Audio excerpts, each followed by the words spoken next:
बोलेंगे ना तो वही ज्यादा ठीक है। वो दीजिए ना, वो डाउन कर दिए, डाउन करिए, सब डाउन कीजिए, डाउन करिए उसको ना, ये ज्यादा हैप्पी थोड़ी तेज बोलिएगा। जी, मैं आपसे सबसे पहले आपका यहाँ आने के लिए बहुत बहुत धन्यवाद। मैं आपसे 2-3 मिनट का समय लूंगा अपनी बात कहने के लिए। उसके बाद आप अपने सारे प्रश्नों को पूछ सकते हैं। मैं यहाँ पे जितने समय जरूरत होगी उतने समय बैठूंगा।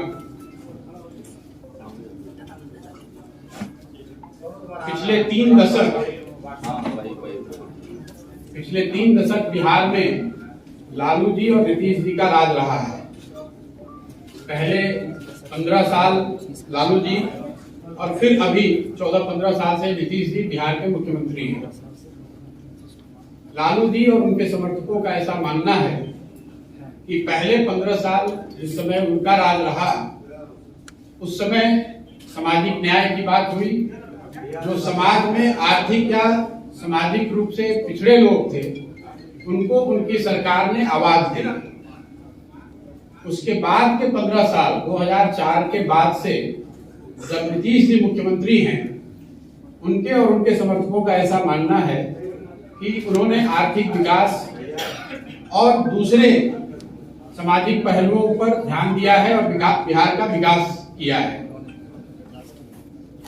दोनों ही बातों में कुछ सच्चाई तो जरूर है। अगर आप इसको ऑब्जेक्टिवली देखेंगे, जो लालू जी के रिजीम में हुआ या अभी जो नीतीश जी के रिजीम में हो रहा है, उसमें कुछ सच्चाई जरूर है और जो वो दावा कर रहे हैं।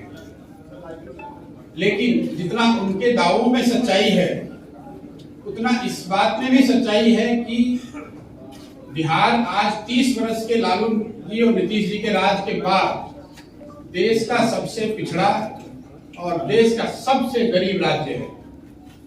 इस सच्चाई को कोई झुठला नहीं सकता है। विकास के ज्यादातर मानकों पर बिहार आज भी देश के सभी राज्यों में सबसे निचले पायदान पर है। इसलिए अगर आगे के 10-15 वर्ष के रास्ते को आप देखेंगे तो ये तो तय है कि जिस रास्ते से आप आए हैं पिछले 10-15 सालों में, वो रास्ता आपको वहां पर नहीं पहुंचा सकता है। बैठ के जाइए। आने वाले 10-15 वर्ष और अगर उन वर्षों में बिहार को अग्रणी राज्यों की श्रेणी में आना है, तो जिस रास्ते पर ये राज्य पिछले 10 साल, 15 साल या 20 साल से चल रहा है, उन रास्तों पर चलकर हम वहां नहीं पहुंच सकते। स्वाभाविक है कि उसके लिए नई सोच और नए प्रयास की जरूरत है। अब ये विवाद और बहस का मुद्दा हो सकता है कि वो नई सोच और नया प्रयास कौन करे और किसके पास है। मेरा ऐसा मानना है कि कोई भी व्यक्ति ये दावा नहीं कर सकता है कि ये सोच और प्रयास करने की सारी क्षमता किसी एक व्यक्ति विशेष के पास है। मैं ऐसा समझता हूं कि बिहार के लोग जब तक सब मिलकर एक साथ इस नई सोच और नए प्रयास के पीछे अपनी ताकत नहीं लगाएंगे, तब तक बिहार की दशा और दुर्दशा सही नहीं हो सकती है। इसलिए मैं ऐसा मानता हूं कि आने वाले दिनों में और आने वाले समय में बिहार के वो लोग जो इस धरती से जुड़े हैं, जो यहाँ के मुद्दों को समझते हैं और जिनमें यहाँ की समस्याओं को सुलझाने की क्षमता है, और उससे बढ़ के आने वाले वर्षों में बिहार को बदलने का जिनके पास जज्बा है, जो बिहार को बदलना चाहते हैं, वो सारे लोग और या उनमें से ज्यादातर लोगों को एक साथ आकर कोई नई प्रयास करने की जरूरत है। इस संदर्भ में मेरी जो सोच है और जो मेरी भूमिका है, उसके बारे में मैं 2 बात आज बताने वाला हूँ। ज्ञान भवन नहीं है। जैसा कि आप प्रेस में या अदरवाइज कई जगह मीडिया में स्पेकुलेट किया जा रहा है कि मैं कोई राजनीतिक पार्टी बनाने वाला हूँ या मैंने कोई राजनीतिक मंच बनाया है, ऐसी कोई घोषणा मैं आज नहीं करने वाला। अपने बात बोल रहा है। मेरी कोशिश ये है और मेरी भूमिका आने वाले दिनों में ये होगी कि ये जो लोग, जो जिनको मैं कह रहा हूँ, जो यहाँ के सामाजिक और राजनीतिक जीवन से जुड़े हुए हैं और जो यहाँ की मिट्टी को, यहाँ के मुद्दों को, यहाँ की समस्याओं को समझते हैं, उनमें से एक बड़ा तबका उनसे मिलना, उनसे समझना और उनको एक साथ एक प्लेटफॉर्म पर लाकर खड़ा करना। पहली मेरी भूमिका का पहला जो लक्ष्य है वो ये है, मैं मेरे साथियों के साथ पिछले 4-5 महीनों से हम लोगों ने करीब 17,500 ऐसे लोगों को चिन्हित किया है, उनसे संपर्क बनाया है। आने वाले 3-4 महीनों में मैं व्यक्तिगत रूप से इनमें से ज्यादातर लोगों से मिलने वाला हूं, उनसे बात करने वाला हूं और जो जन सुराज की सोच है, गुड गवर्नेंस की जो सोच है और आगे उसको बिहार में उतारने के लिए, बिहार में उस चीज, उस अवधारणा को जमीन पर लाने के लिए जो करने की जरूरत है, इस संबंध में उनसे मिलकर उनसे बात करने वाला हूं। इस संदर्भ में मैंने पिछले 3 दिनों में कोई 150 लोगों से मेरी मुलाकात हुई।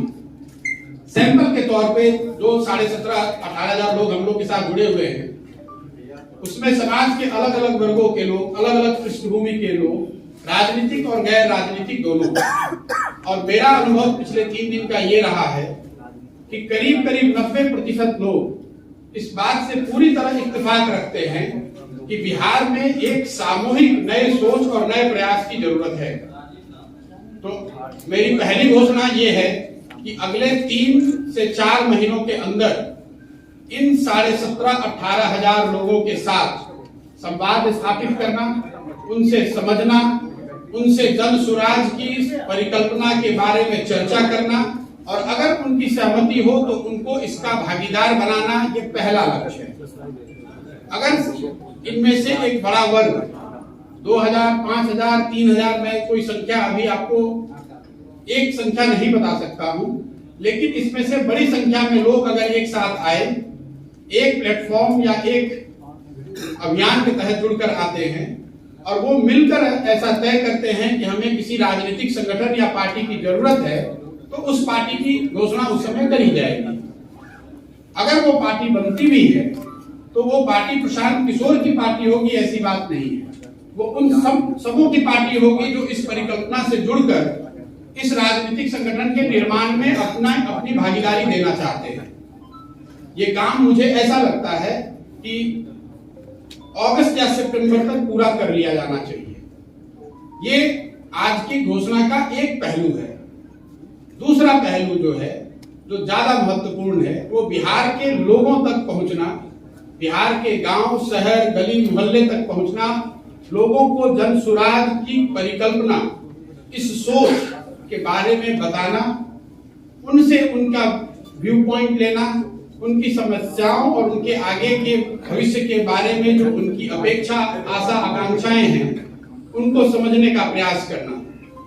उसके लिए 2 अक्टूबर से मैं स्वयं पश्चिमी चंपारण गांधी आश्रम से 3,000 किलोमीटर की पदयात्रा शुरू करूंगा।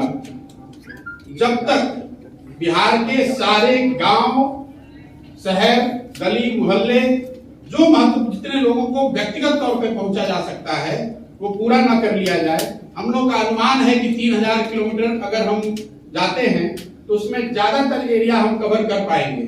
संभव है कि 3100 अंत होते होते 3100 हो जाए, या संभव है कि 2950 हो जाए।